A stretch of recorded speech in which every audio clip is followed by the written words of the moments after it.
Atenção! Alguma vez já lhe disseram que você não vale nada, que sua vida acabou? Prepare-se, porque esta história vai lhe provar que a verdadeira força reside onde você menos espera. Não perca um segundo desta transformação incrível. Ele disse que ela não era nada. No escritório cinza e estéril do advogado de divórcio, Sebastião Albuquerque disse à sua esposa, Helena Santos, que a vida dela tinha acabado. Ele zombou dela, riu e disse que ela não seria nada sem o dinheiro dele. Ele a viu sair para o hall sozinha e derrotada, esperando que ela chamasse um táxi barato. Mas Sebastião esperou. Esperou para ver sua humilhação final. Só que ele nunca esperou pelo carro que parou, nunca esperou pelo homem que saiu, e nunca esperou que a esposa que ele acabara de descartar fosse quem detinha todo o poder. O ar na sala de conferências, no 48º andar da Montalbán e associados soluções jurídicas, valia mais do que os carros da maioria das pessoas. Era filtrado, purificado e resfriado a exatos 20 graus Celsius, carregando o aroma de couro antigo, óleo de limão e o fraco cheiro metálico da ambição implacável. Através das janelas do chão ao teto, o horizonte de São Paulo era um recorte cinza irregular contra um céu de novembro nublado. O silêncio na sala era uma entidade viva, quebrado apenas pelo sussurro do tecido de ternos caros e pelo suave clique de uma tampa de caneta folheada a ouro sendo aberta e fechada. Helena Petrova, aqui mantendo o sobrenome de solteira forte, estava sentada de um lado de uma vasta mesa de mogno que refletia o céu como um lago escuro e calmo. Ela se sentia como um fantasma assistindo à sua própria execução. Ela estava com as mãos tão apertadas no colo que seus nós dos dedos estavam brancos. Seu casaco, um casaco de lã simples e prático de uma loja de departamentos, parecia um trapo de mendigo sobre o encosto de uma cadeira de couro de R$10.000. À sua frente estava Sebastião Albuquerque, o homem que havia sido seu marido por 12 anos, e dizer havia sido era um termo generoso. Ele estava recostado, exalando uma confiança presunçosa e predatória. Seu terno Zegna de R$8.000 caía perfeitamente sobre seus ombros largos. Seu relógio Patek Philippe de R$30.000 capturava a luz fria. Ele não estava apenas na sala. Ele a possuía. Ao lado dele, seu advogado, um tubarão de cabelos prateados, chamado Dr. Vargas, deslizou uma única folha de papel pela mesa. Vargas era o tipo de homem que nunca havia perdido, principalmente porque só aceitava casos que já estavam ganhos. E ao assinar aqui, senhorita Petrova, Dr. Vargas ronronou, sua voz um barítono suave e cultivado que desmentia o veneno em suas palavras. Você reconhece o pagamento único de R$50.000 como uma liquidação total, final e irrevogável de todas as reivindicações de pensão alimentícia, conjugal, presentes, futuras e potenciais. Você também renuncia a todas e quaisquer reivindicações sobre os negócios, propriedades, bens e coleções particulares do senhor Albuquerque, conforme listado no anexo à própria advogada de Helena, uma advogada pro bono amável, mas espetacularmente despreparada, chamada Doutora Sara Mendes, encolheu-se. O terno de Sara era de poliéster e sua maleta estava desgastada nas pontas. Ela parecia, pensou Helena com uma pontada de culpa, um barco a remo ao lado de um contratorpedeiro. Sebastião, isso é um insulto, disse Sara. Sua voz tremia levemente. R$50.000. Depois de 12 anos, Helena apoiou sua carreira, administrou suas casas, sua agenda social. Ela desistiu do doutorado para que você pudesse se mudar para São Paulo para o seu primeiro grande negócio. Sebastião soltou uma risada curta e barulhenta que ecoou nas paredes de madeira. Ele se inclinou para a frente, batendo sua caneta Mont Blanc de ouro, um presente que ela havia lhe dado em seu 5º aniversário, sobre a mesa. Ela desistiu de quê? Ele zombou, olhando para Vargas como se compartilhassem uma piada particular. Aquele doutorado, não era? Em que diabos era, querida? Ele estalou os dedos, fingindo procurar a palavra. Ah, sim, estudo de pigmentos da arte barroca mineira. Você está de brincadeira comigo? Ele virou seu olhar desdenhoso para Sara.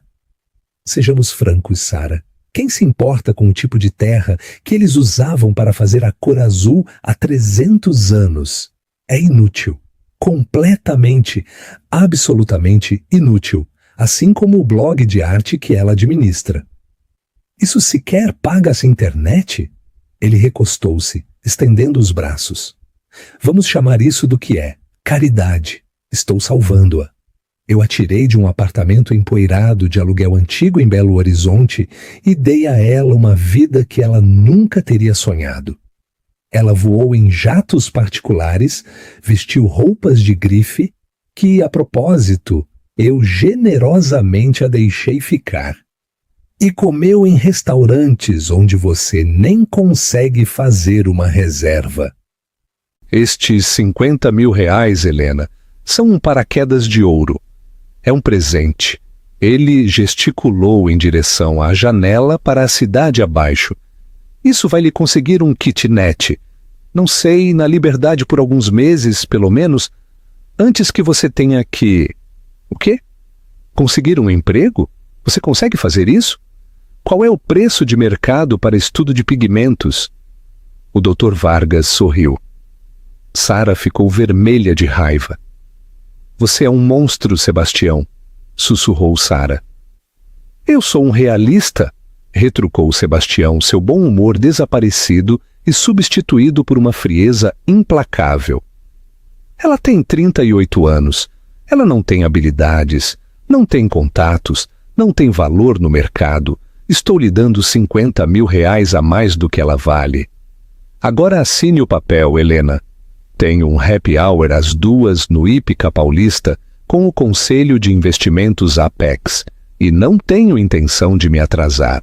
Os olhos de Helena se desviaram do rosto dele, da torção cruel e bonita de seus lábios, para a grande pintura abstrata na parede atrás dele. Era uma falsificação terrível, uma imitação pobre de um Clifford Steele, toda bordas serrilhadas, sem sentido e sem alma. Era uma pintura comprada no atacado, projetada para impressionar clientes que não sabiam nada sobre arte, mas tudo sobre o seu suposto preço. Sebastião a havia comprado por 250 mil reais em um leilão de caridade, gabando-se disso por semanas. Helena soube de relance que era uma réplica de estúdio que valia talvez 1.500 reais. Ela nunca tinha lhe contado. Ele nunca a teria acreditado. Ela fechou os olhos e uma memória nítida e indesejada surgiu em sua mente. Era o 7º aniversário deles. Ela tinha acabado de ser oferecida uma bolsa de pesquisa no Museu de Arte de São Paulo, MASP, o ponto culminante de seu trabalho de doutorado. Ela estava eufórica. Ela lhe contou durante o jantar no Deome. Sebastião nem sequer levantou os olhos do telefone. Belo Horizonte, ele disse, rolando a tela. Não vou para Belo Horizonte. Além disso, eu preciso de você aqui. Estamos organizando o evento de caridade para a nova ala do museu. Você está encarregada do catering. Não seja egoísta, Helena. Seu pequeno passatempo pode esperar. Ela esperou. Ela esperou até morrer. Helena. A voz de Sara era suave, puxando-a de volta. Nós podemos lutar. Podemos solicitar a exibição de documentos. Podemos tentar provar... Tentar. E quanto isso vai custar, Sara? Perguntou Helena, sua voz um traço seco. Era a primeira vez que ela falava em 1 hora. Quantos anos? Quantas centenas de milhares de reais em honorários advocatícios que eu não tenho? Eu e ele trabalharemos para o Bono. Helena acenou com a cabeça em direção a Sebastião. Ele vai enterrá-la em moções até que você seja desqualificada. Ele vai arruinar seu pequeno escritório por esporte. Ele já ganhou. Ela olhou para o marido. Ela... Aí? Você já ganhou, Sebastião. Você ganhou no dia em que me conheceu. O sorriso de Sebastião voltou, mais amplo desta vez. Está vendo? Ela é inteligente, afinal. Apenas assine, querida. Vamos seguir com nossas vidas. A minha, pelo menos, está indo para algum lugar. Helena pegou a caneta que Sara lhe ofereceu. Era uma caneta de plástico barata, com a tampa mordiscada. Ela olhou para a linha da assinatura. Helena Albuquerque. Com um movimento lento e deliberado, ela riscou Albuquerque.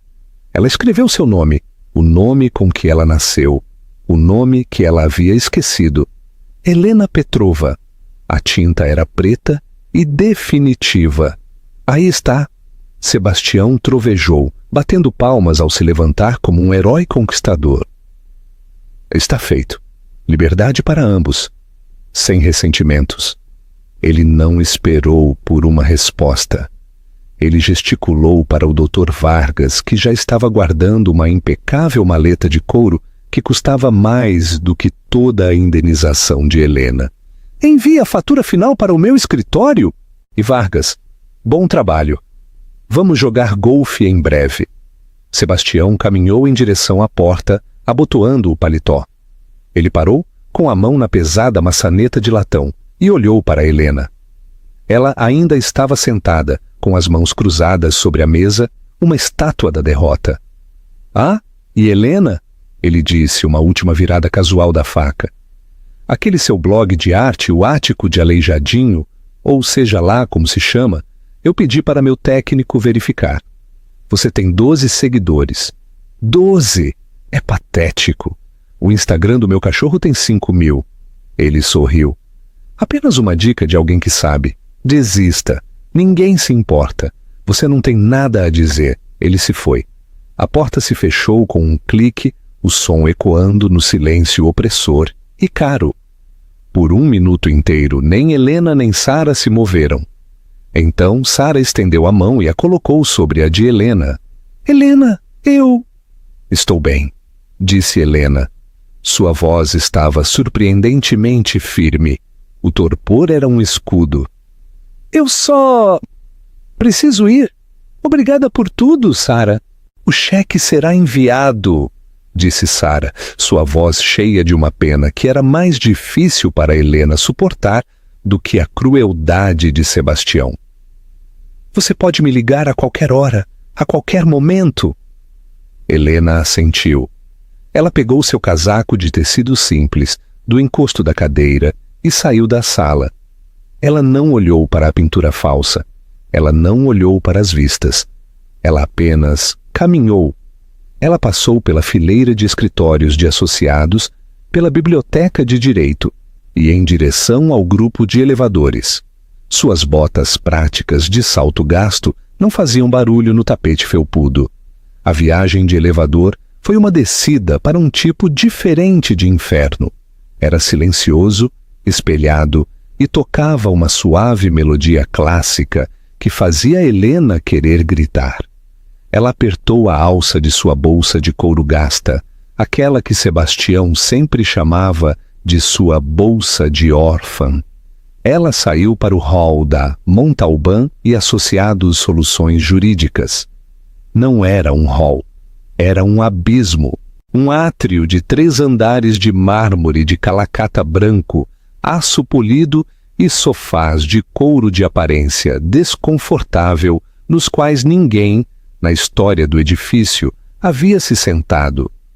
O único sinal de vida era uma recepcionista terrivelmente chique, uma mulher que parecia esculpida em gelo, sentada atrás de uma mesa que se assemelhava a um fragmento de geleira. Seu nome, de acordo com a pequena placa austera em sua mesa, era Senhorita Vanessa. A senhorita Vanessa olhou para cima quando Helena se aproximou, sua expressão uma máscara perfeita e educada de desinteresse, o que era de alguma forma pior do que o escárnio aberto.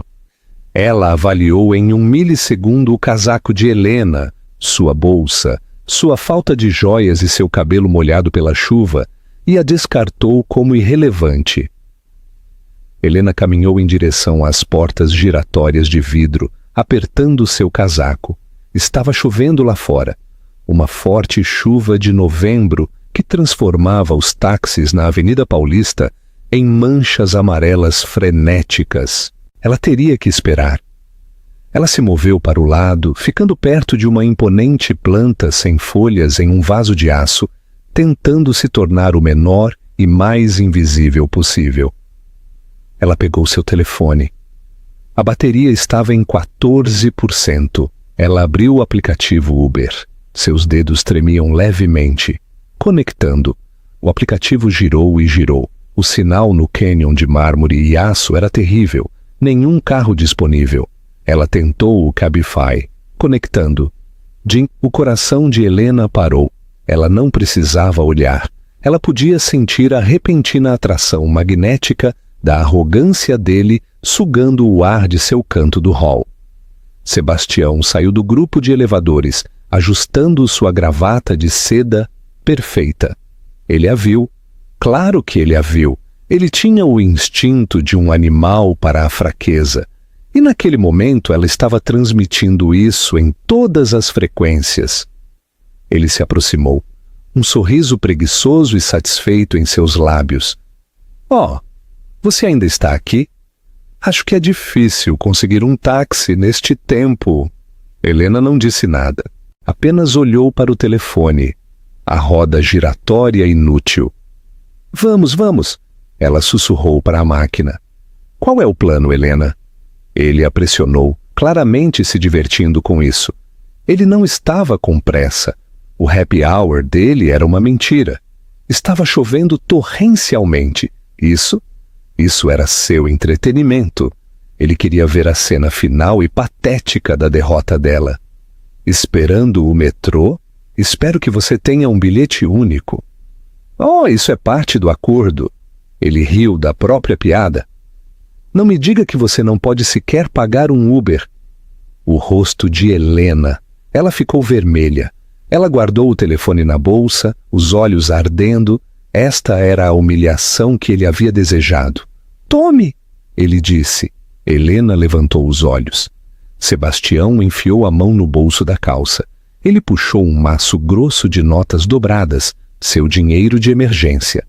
Ele rasgou uma única nota nítida de R$ 100. Ele a estendeu, balançando-a entre 2 dedos. A senhorita Vanessa, a recepcionista de gelo, estava assistindo agora. Ela fingia digitar, mas seus olhos estavam fixos na cena. Para a viagem, disse Sebastião, sua voz pingando falsa caridade. Chame isso de presente de despedida. Vamos, pegue. Você ganhou algo? Isso era tudo. Este era o fundo do poço. Ser tratada como um caso de caridade. Uma pedinte pelo homem que ela havia passado 12 anos construindo, 12 anos apoiando.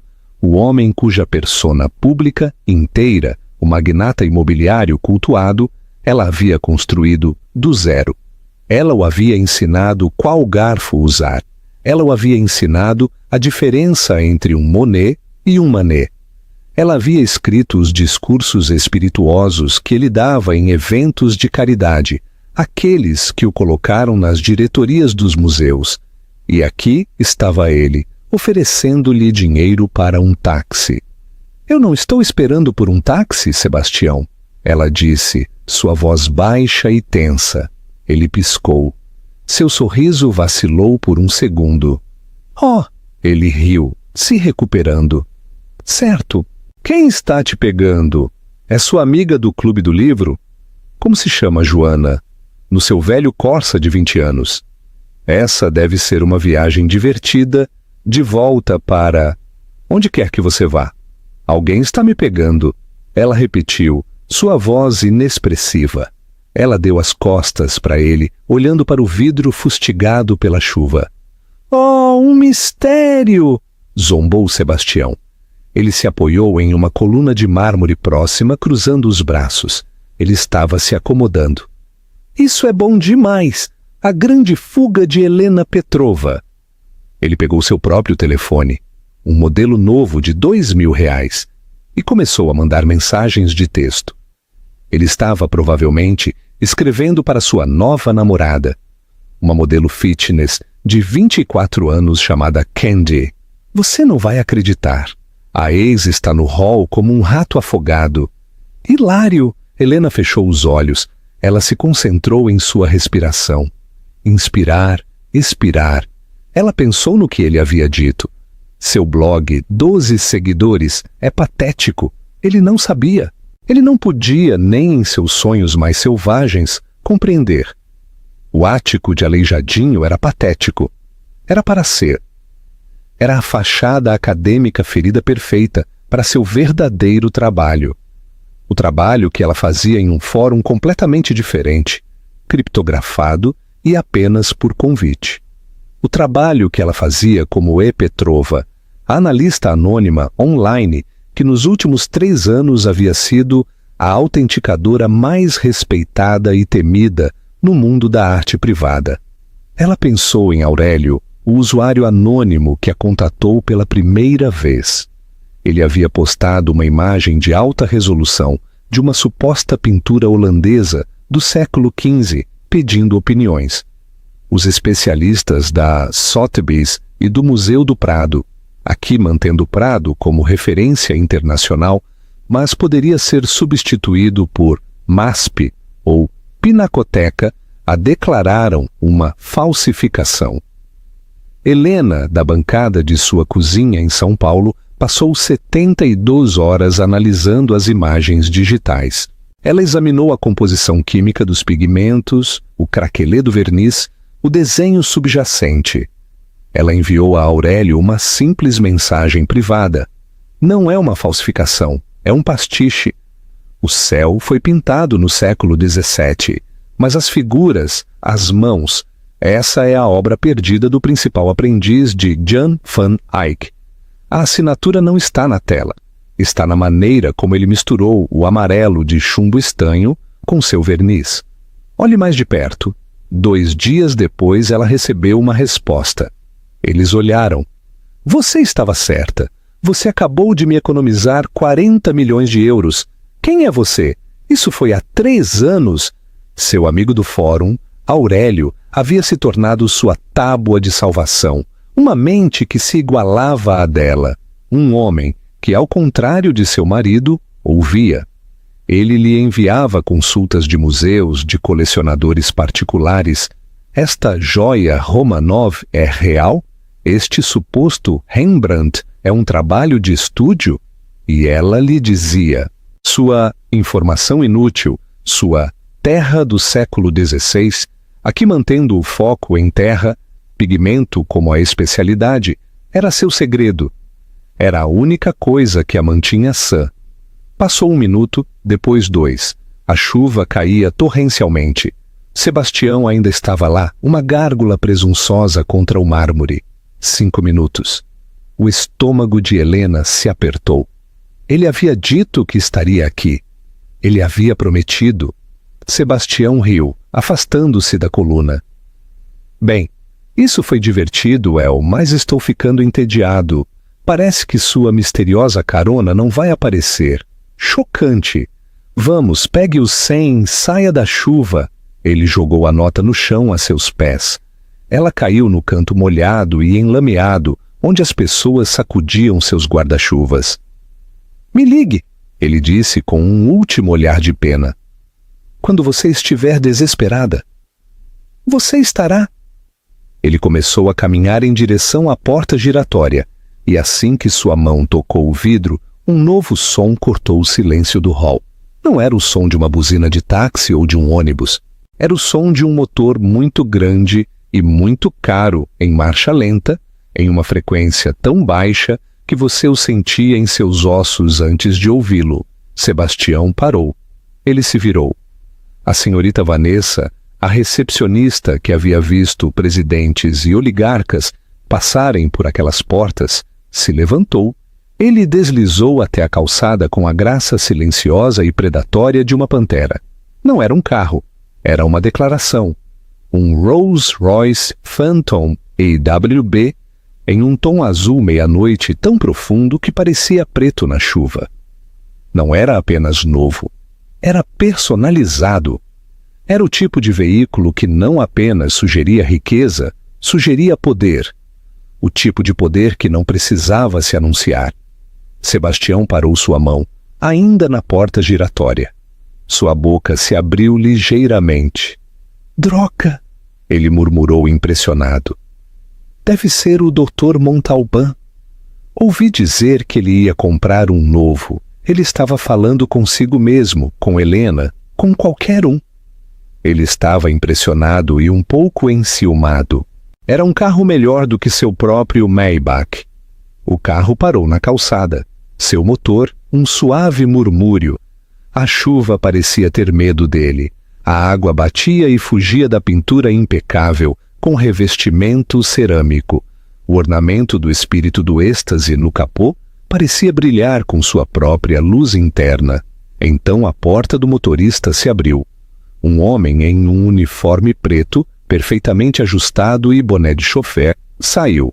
Ele era alto, com o físico de um ex-operador das forças especiais e se movia com uma eficiência quase militar. Ele abriu um grande guarda-chuva preto reforçado, do tipo que provavelmente poderia parar uma bala, e caminhou não em direção às portas giratórias principais, mas diretamente para a porta lateral onde Helena estava. Sebastião, que ainda estava congelado no meio da saída, endireitou-se fisicamente. Sua confusão estava se transformando rapidamente em surpresa. Ele não estava indo buscar o Dr. Montalban. O chofer, Arturo, parou a 1 metro exato de Helena. Ele estava do lado de fora do vidro. Ela estava do lado de dentro. Ele não falou. Apenas olhou para ela e fez uma pequena e respeitosa reverência. Helena retribuiu o aceno. O nó de medo em seu estômago se dissolveu. Substituído por uma profunda e tranquilizadora calma, ela empurrou a porta de vidro para abri-la. Arturo imediatamente inclinou o guarda-chuva para cobri-la, protegendo-a do aguaceiro. Ele não disse nada. A mandíbula de Sebastião agora estava oficialmente frouxa. Ele assistiu enquanto Helena, sua ex-esposa inútil e arruinada, era protegida por um chofer particular de um carro de $700 mil. Que diabos? Sussurrou Sebastião. Mas o que aconteceu em seguida foi o que estilhaçou sua realidade. O chofer não abriu a porta para ela. Em vez disso, ele se virou e abriu a porta traseira, como se estivesse esperando por um sinal. E um homem saiu. Ele emergiu do carro, sem pressa, mas com uma calma deliberada e inabalável. Ele emergiu na chuva torrencial, como se o clima não ousasse perturbá-lo. Ele era alto, com cabelo escuro e bem cuidado. Ele não estava usando gravata, apenas uma gola alta de cachemir cinza escuro, sob um casaco louro piana, feito sob medida, que provavelmente custava mais do que toda a indenização de Helena. Seu rosto era angular, inteligente, e tinha uma expressão de uma intensidade tão profunda e concentrada que Sebastião sentiu um golpe de medo real e físico. Ele era um homem que não apenas entrava em salas, ele as reivindicava. Sebastião conhecia aquele rosto. Seu sangue gelou. Ele sentiu um formigamento de suor em seu pescoço, apesar do frio do hall. Ele conhecia aquele rosto das edições mais exclusivas e de alto perfil da Forbes Brasil e da The Economist. Ele o conhecia dos sussurros em conferências de bilhões de reais. Era Damião Valério.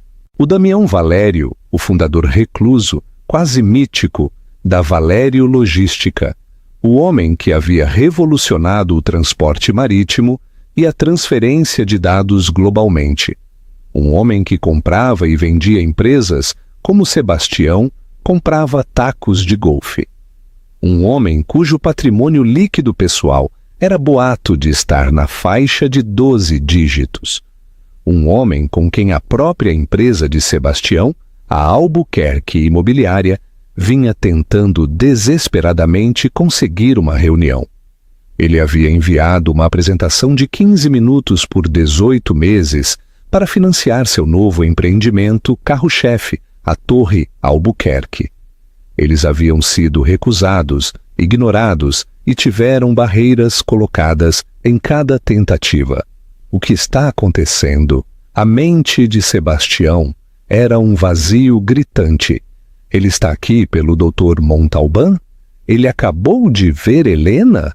Isso é um erro? Damião Valério ignorou a chuva, ignorou o chofer, ignorou toda a cidade de São Paulo. Seu olhar, um azul intenso e penetrante, estava fixo em uma pessoa, e apenas em uma. Helena caminhou até ele. O chofer, Arturo, ficou ao lado do carro. Sebastião, com a mente acelerada e falhando, tropeçou para a frente. Ele era um networker, um tubarão. Esta era uma oportunidade. Ele não sabia o que era, mas seus instintos, embora atordoados, gritavam para ele fazer algo. «Senhor Valério!» Ele gritou, abrindo caminho pela porta para a chuva, seu terno zegna escurecendo imediatamente. Ele trotou alguns passos com um sorriso desesperado e serviu em seu rosto. «Senhor Valério! Sebastião Albuquerque, da Albuquerque Imobiliária. Eu tenho enviado minha proposta para o seu escritório por...» Damião Valério nem sequer virou a cabeça. Ele não diminuiu a velocidade. Ele passou direto por Sebastião, como se ele fosse um móvel urbano, um poste de luz, um hidrante. Ele parou na frente de Helena. Um pequeno sorriso, quase imperceptível, tocou os cantos de sua boca. Era um sorriso de um calor e respeito tão genuínos que transformou seu rosto severo. «Helena», ele disse. Sua voz era um barítono suave e cultivado. «Confio que tudo tenha se concluído». Helena soltou uma respiração que ela sentiu ter prendido por 12 anos. A tensão escorreu de seus ombros, a vergonha, a humilhação, a frieza do hall. Tudo evaporou. «Sim, Damião», ela disse, sua própria voz firme e clara. «Está feito». «Bom», ele disse. Ele gesticulou em direção à porta aberta do Rolls Royce. «Então vamos sair desta chuva. Sua nova vida espera». Minha vida». Este era Sebastião, gaguejando, seu cérebro em chamas. Ele agora estava encharcado pela chuva, seu cabelo caro colado à testa. Ele parecia patético. Ele estava parado em uma poça, seus sapatos de couro italiano de R$ 200 arruinados. «Helena, você conhece o Sr. Valério?» Desta vez, Helena se virou para olhá-lo. Ela olhou para este homem que a havia chamado de inútil, que havia jogado uma nota de R$ 100 a seus pés. Não havia raiva em seus olhos, nem ódio. Havia apenas pena, uma pena fria e distante. «Você nunca me ouviu, Sebastião?» Ela disse, sua voz calma, mas audível sobre a chuva. «Você nunca perguntou sobre o meu trabalho. Você apenas riu». «Seu trabalho?» Ele gaguejou. «Seu blog, o que ele faz? Como?» Foi quando Damião Valério finalmente reconheceu a existência de Sebastião. Ele virou a cabeça lentamente, seus olhos azuis semicerrados. Seu olhar não era um olhar, era uma força física. Era o olhar que um biólogo dá a uma amostra sob um microscópio antes de dissecá-la. Ele olhou para Sebastião Albuquerque de cima a baixo, desde seu terno encharcado até seus olhos aterrorizados e confusos. «Senhor Albuquerque», disse Damião, sua voz caindo 10 graus. Sebastião, brilhante e desesperado. Sim, senhor Valério, nós deveríamos falar. Você é o homem que chamou a pesquisa da minha curadora-chefe de terra do século XVI.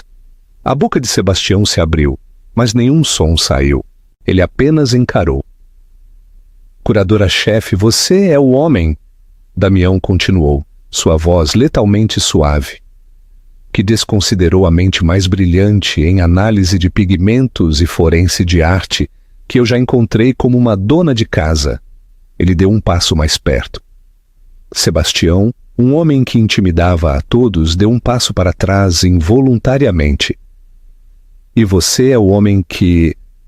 Os olhos de Damião se desviaram para a nota de R$ 100 úmida que estava no pavimento perto da porta. Acabou de tentar dar um presente de despedida a uma mulher que, a partir das 9 text zinúleres da manhã de hoje, tem um orçamento de pesquisa e aquisição de 200 milhões de euros. Sebastião estava branco, tremendo. 200 milhões, Helena!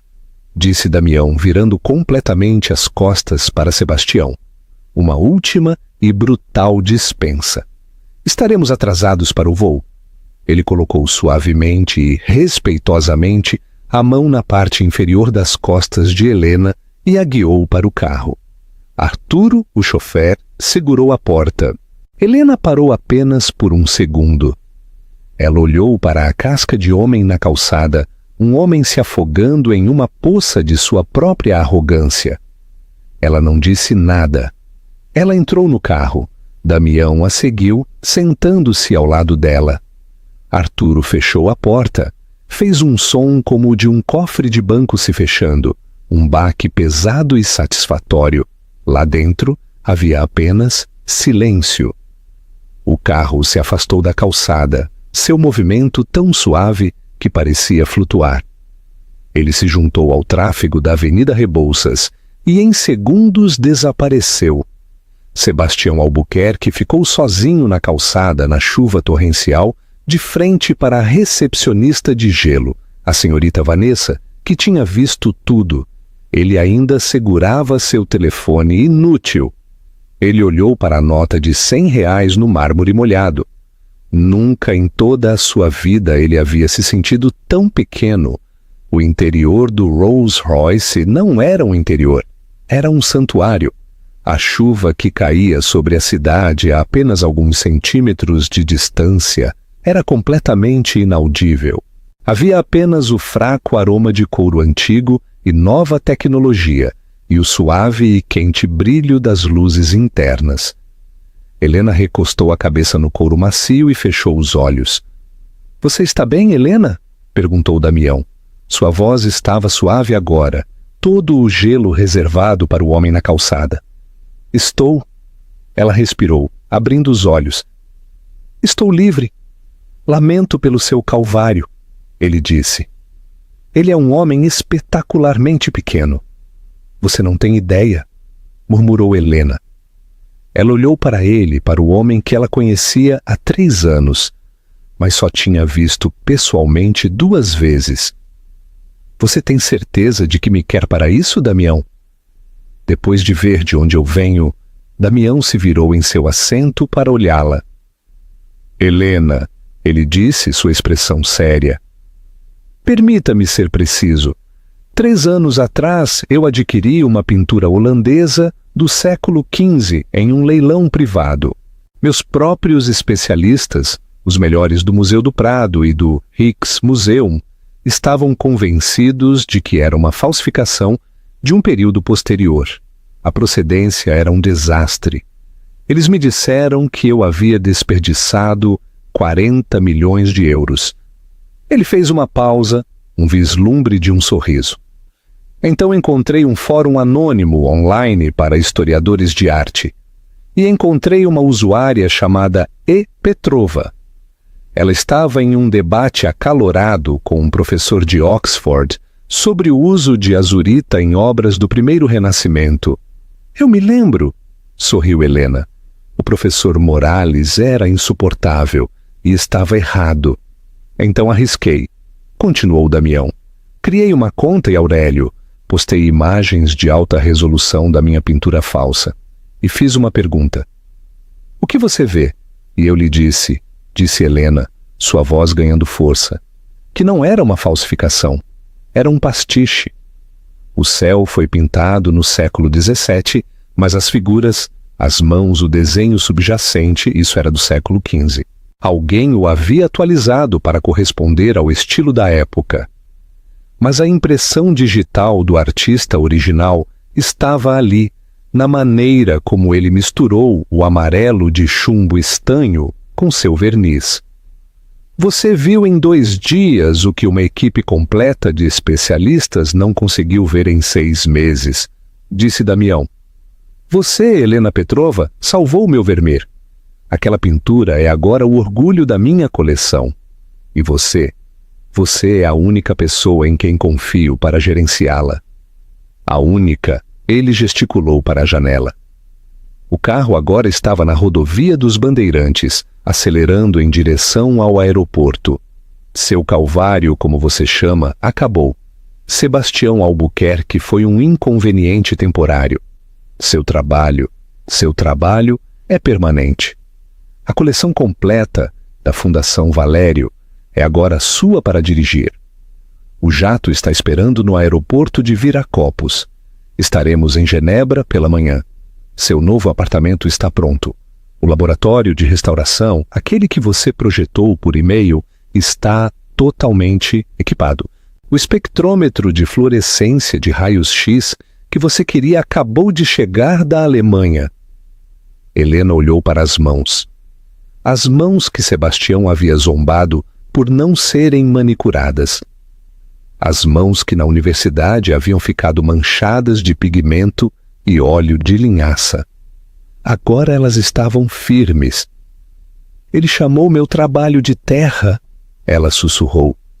Somos todos terra, Helena, disse Damião, olhando para a paisagem. A única diferença é o que escolhemos construir com ela. Ele construiu um castelo de cartas. Você está construindo uma catedral. Pela primeira vez em mais de uma década, Helena Petrova sorriu verdadeira e completamente. Sebastião Albuquerque não foi ao Hípica Paulista. Ele voltou para seu flat vazio, aquele que Helena havia sido ordenada a desocupar 1 mês antes. Ele bebeu. Ele bebeu uma garrafa inteira de Macallan de 25 anos, mas o álcool não conseguia queimar a imagem dos olhos de Damião Valério, curadora-chefe 200 milhões de euros. As palavras ecoavam em sua cabeça sem sentido. Era uma piada. Tinha que ser uma piada. Helena é Helena, a mulher quieta e mouse que reorganizava suas estantes. Na segunda-feira, ele foi para o escritório de ressaca e furioso. Ele latiu para sua assistente. Consiga-me uma reunião com Damião Valério agora. Diga a eles que sou amigo pessoal de Helena Petrova. Sua assistente, uma jovem astuta chamada Cleo, parecia confusa. Helena Petrova, senhor? Não é essa... Apenas faça isso. Ele rugiu. 1 hora depois, Cleo o avisou. Senhor Albuquerque, o escritório do senhor Valério. Eles disseram que não têm ideia de quem você é. E eles adicionaram uma mensagem. O quê? Que mensagem? Eles disseram. A senhorita Petrova não está mais associada ao senhor de forma alguma, e qualquer tentativa de contato adicional será encaminhada ao nosso departamento jurídico. Sebastião bateu o telefone na mesa. Departamento jurídico? Sua ex-esposa estava enviando o departamento jurídico da Valério para ele. Isso foi apenas o começo. 2 dias depois, a ligação veio. Foi do seu contato no Banco do Brasil, o principal credor de seu novo arranha-céu carro-chefe, a Torre Albuquerque. Sebastião, o banqueiro, um homem chamado Marcos, disse com a voz tensa. Nós temos um problema. Um grande. O quê? Que problema? O financiador de capital privado que estava por trás do empréstimo principal, a Investimentos Apex. Eles foram adquiridos. Sebastião sentiu um pavor frio. Adquiridos por quem? Quem seria grande o suficiente para comprar a Apex da noite para o dia? Valério Logística, disse Marcos, sua voz mal era um sussurro. Sebastião, eles não estão apenas adquirindo, eles estão liquidando. Eles exigiram o empréstimo. Tudo. Eles querem os 400 milhões de reais completos até o final do trimestre, ou eles ficam com o ativo. Eles não podem, gritou Sebastião. O prédio nem está na metade. Isso é insano. É antiético. Não é, Sebastião. Está nas letras miúdas. E Valério, ele é dono das letras miúdas. Ele não é apenas um comprador. Ele é um predador. Alguém colocou um alvo nas suas costas. É melhor você encontrar novo financiamento rápido. Mas a notícia havia se espalhado. Sebastião Albuquerque era tóxico. Ele se moveu desesperadamente. Ele ligou para todos os contatos que tinha, mas o nome Valério era um muro de tijolos. Ninguém o tocaria. As linhas de crédito das quais ele havia vivido por uma década evaporaram. Seus parceiros, sentindo o cheiro de sangue na água, começaram a processar, desesperados para tirar seu dinheiro antes que o navio inteiro afundasse. Ele estava em seu escritório 3 semanas após o divórcio, quando a aterrorizante e completa compreensão o atingiu. Ele estava olhando para uma foto de uma festa da empresa de 5 anos atrás. Ele estava lá, com o braço em volta de um político, taça de champanhe na mão. E ao fundo, perto da comida, estava Helena. Ela estava em seu laptop, sempre naquele maldito laptop. Ele se lembrou daquela noite. Ele tinha se gabado em voz alta sobre como ele havia alavancado criativamente o negócio da Apex Holdings, como ele havia escondido o risco em uma série de contas offshore. Ele pensou que ela estava apenas checando e-mails. Ele me disse que ela era uma especialista em informação inútil. Ele disse que ela prestava muita atenção aos detalhes chatos. Seu sangue se transformou em gelo. Ele cambaleou até sua mesa e abriu seus próprios registros financeiros. Os números das contas, os prazos, as corporações de fachada. Ela não estava apenas ouvindo, ela estava documentando. Ele pensou em Aurélio, seu amigo do fórum, o homem com quem ela estava falando com devoção religiosa por anos. Era ele, era Valério. Ela estava falando com ele o tempo todo. Ela não o havia apenas conhecido, ela não havia apenas se encontrado com ele, ela havia fornecido a informação. Ela havia entregado a faca para Damião Valério e ele a usou com alegria para cortar as artérias financeiras de Sebastião. O acordo de divórcio, os míseros 50 mil reais, não foi um insulto, foi uma distração. Ela não queria o dinheiro dele. Ela queria vê-lo queimar. Sebastião Albuquerque, o homem que se orgulhava de ver todos os ângulos, havia sido manipulado. Ele não havia sido divorciado por uma dona de casa mouse. Ele havia sido cirurgicamente desmantelado por uma mestra estrategista. Momento de reflexão, interação com a audiência. Aqui é onde a história dá uma reviravolta. Você já subestimou alguém por prestar atenção aos detalhes chatos? Você acha que a melhor arma é a paciência ou a informação? Deixe sua opinião nos comentários. E não se esqueça de curtir este vídeo se você está gostando da queda do arrogante Sebastião. 6 meses depois, Sebastião Albuquerque era um fantasma, um sussurro. O nome no esqueleto inacabado e manchado de ferrugem da Torre Albuquerque havia sido coberto por uma faixa maciça que simplesmente dizia: Futuro local do Centro de Dados Valério. Sua empresa estava em falência. Seu flat foi vendido com uma perda humilhante para pagar credores. Seu Maybach foi apreendido. Sua namorada de 24 anos, Candy, havia desaparecido no momento em que seu cartão, Amex, foi recusado. Ele estava morando em um aluguel de curto prazo no bairro da Vila Madalena, um lugar sobre o qual ele teria passado voando com desdém em seu helicóptero. Ele vendeu seu Rolex e seu Patek Philippe. Ele vendeu seus ternos Zegna para um brechó de luxo. Ele estava na casa de leilões Almeida Prado naquela noite, não como licitante, mas com um passe de convidado de um associado júnior que lhe devia um velho favor esquecido. Ele estava lá para fazer networking, para implorar para ser visto, para provar que não estava morto.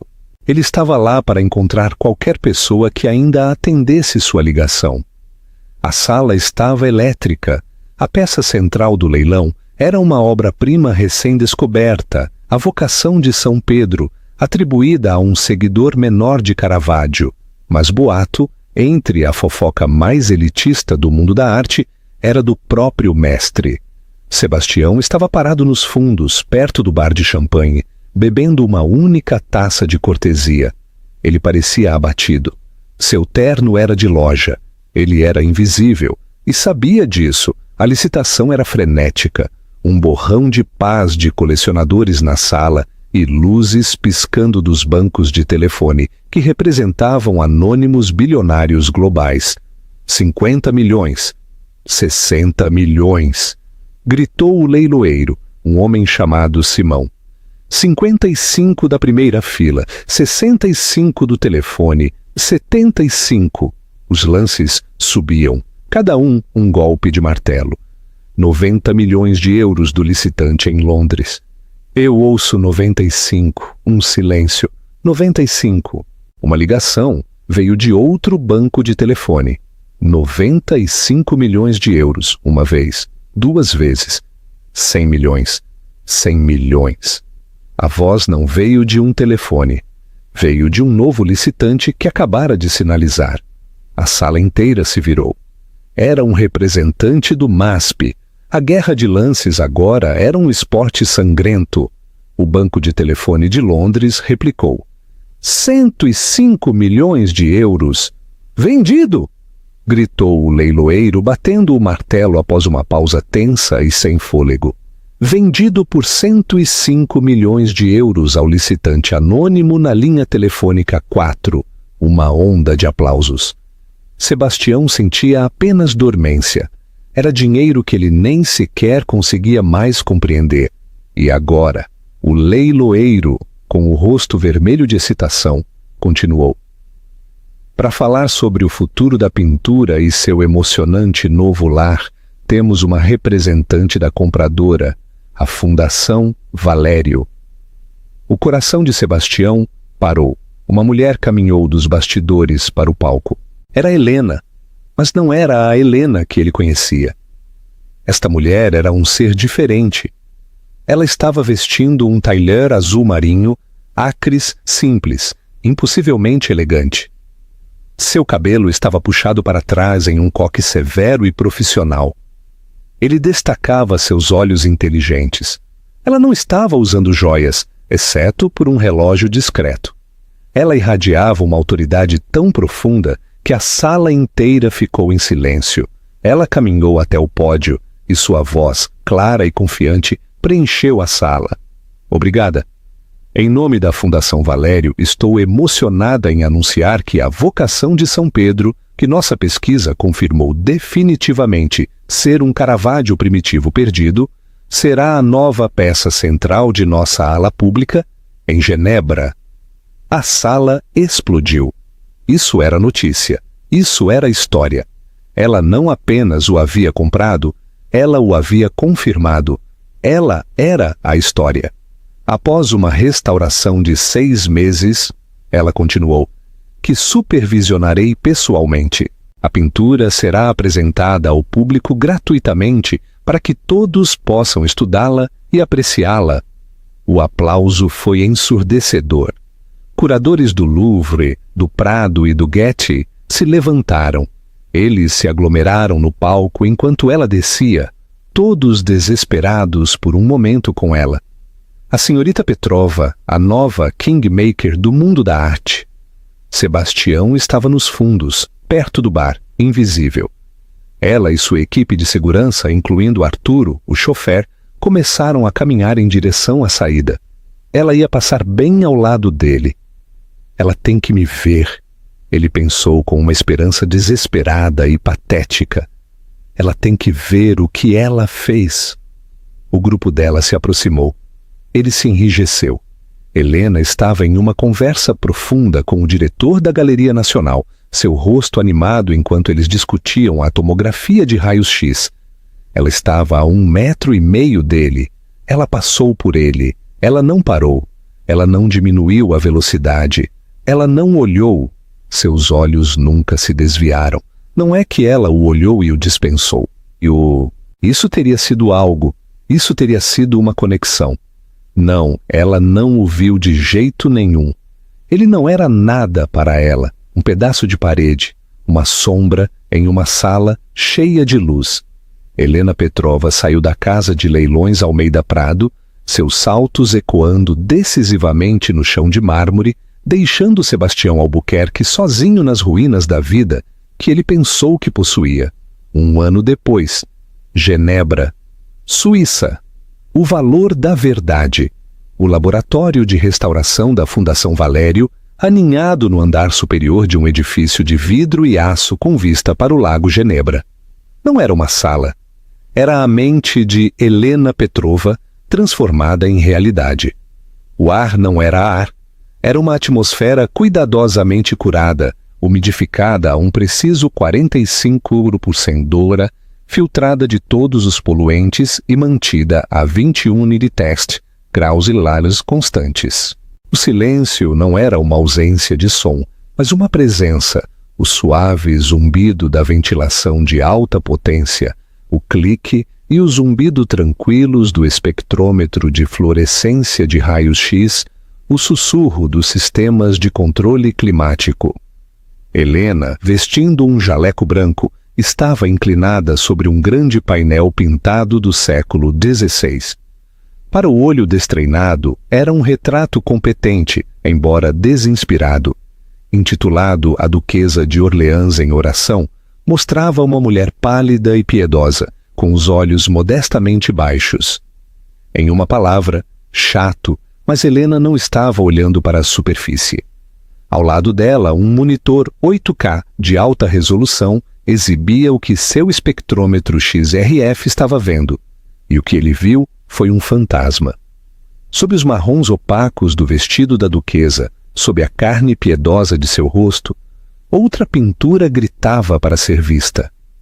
Um ato secreto de criação desafiadora por uma artista mulher, Marina, cujo nome Helena havia encontrado em um único manifesto de envio desdenhoso de Milois. Seu trabalho havia sido considerado muito ousado e tinha sido pintado sem cerimônia por um aprendiz masculino. Helena não estava apenas restaurando uma pintura. Ela estava realizando uma ressurreição. A porta pneumática do laboratório se abriu com um silvo. Damião Valério entrou. Ele segurava 2 xícaras de café. Ele colocou uma no balcão de aço estéril a uma distância segura do espaço de trabalho. Como ela está hoje, Helena? Ela está com raiva, murmurou Helena sem se afastar do monitor. Ele usou azurita barata e instável para cobrir o céu dela. O tolo estava com tanta pressa para apagá-la que o trabalho dele está rachando. O dela é tão estável quanto o dia em que ela o pintou. Um tema comum, disse Damião, tomando um gole de seu café.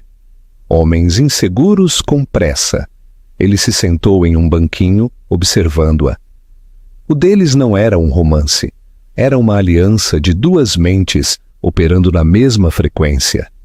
Depois de um longo momento, Damião pousou a xícara. Recebi o relatório final da CVM sobre o caso Albuquerque esta manhã. Está oficialmente encerrado. A mão de Helena, que estava ajustando o foco do espectrômetro, não tremeu, mas parou por um segundo. Ele foi inabilitado, continuou Damião, lendo de seu tablet. Permanentemente. Inabilitado para negociar. Inabilitado para servir em qualquer conselho. A apreensão final de ativos está completa. Eles levaram tudo. Helena finalmente se virou. Seus olhos estavam claros. Havia apenas finalidade. Bom, Damião a observou. Há algo que eu queria te perguntar. Eu estava conversando com o investigador-chefe. Ele me disse que a apresentação anônima que começou tudo, ele chamou de Pedra de Roseta do crime do colarinho branco. Helena tomou um gole de café. Ela não disse nada. Ele me disse, continuou Damião, que era o conjunto de dados autocontido mais perfeito que ele já tinha visto. Não apenas alegações, mas evidências, cronogramas, números de contas offshore, registros de transações, codificadas do seu livro Razão Privado. Detalhes tão chatos, que ninguém além de um contador teria olhado para eles e, mesmo assim, precisariam de uma chave. Ele olhou diretamente para ela. O arquivo que resolveu o caso era uma planilha criptografada. Ele referenciava perfeitamente cada transferência ilegal com a agenda pública de Sebastião, seus recibos de viagem privados e até mesmo suas reservas de restaurante. A mente de Helena se lembrou. Uma noite de terça-feira, 4 anos atrás, Sebastião bêbado de Scotch em sua mesa enorme e over the top. Ele estava rindo ao telefone. O mais bonito é que são apenas detalhes chatos. Ninguém olha para os detalhes. Ele desligou, a viu e zombou. Ele jogou uma pilha de livros Razão impressos para ela. Tome, seja útil, arquive isso. São apenas números, simples o suficiente até mesmo para você. Ele voltou para seu computador. E ela se ajoelhou. Ela pegou os papéis e olhou. Ela, que conseguia detectar uma falsificação de 500 anos, viu o padrão desleixado e fraudulento instantaneamente. Naquela noite, ela comprou um pendrive criptografado e o escondeu em um livro oco. E por 3 anos, toda vez que ele zombava dela, ela adicionava uma linha à sua planilha. Ela chamou o arquivo de O Pastiche Albuquerque. Agora, sob a luz limpa e brilhante de sua nova vida, ela olhou para Damião. Ele estava certo. Ela disse suavemente. Ele me disse repetidamente que eu era apenas uma especialista em informação inútil. Ele apresentou a você uma falsificação, disse Damião. Uma falsificação de uma vida, uma falsificação de um negócio. E você fez o que sempre faz. Você procurou o original. Um original muito feio, murmurou Helena. Ele era desleixado. Homens como Sebastião sempre são. Eles são toda fachada. Ela pousou sua xícara de café e colocou seus óculos de proteção. Era hora de voltar ao trabalho. O investigador tinha uma última pergunta, disse Damião. Ele queria saber quem você era. Eu disse, uma cidadã preocupada. Helena sorriu, um sorriso real e completo. Isso funciona. Ela se virou para o monitor XRF. A imagem da mulher oculta, Marina, olhou de volta para ela. Uma mulher que havia sido silenciada, enterrada sob uma camada de mediocridade aceitável e chata. Você a terá pronta para a primavera, disse Damião. Oh, muito antes disso, respondeu Helena. Ela pegou uma ferramenta de ponta fina, sua mão tão firme quanto a de um cirurgião. O verniz que ele usou para cobri-la é instável, está praticamente implorando para ser removido.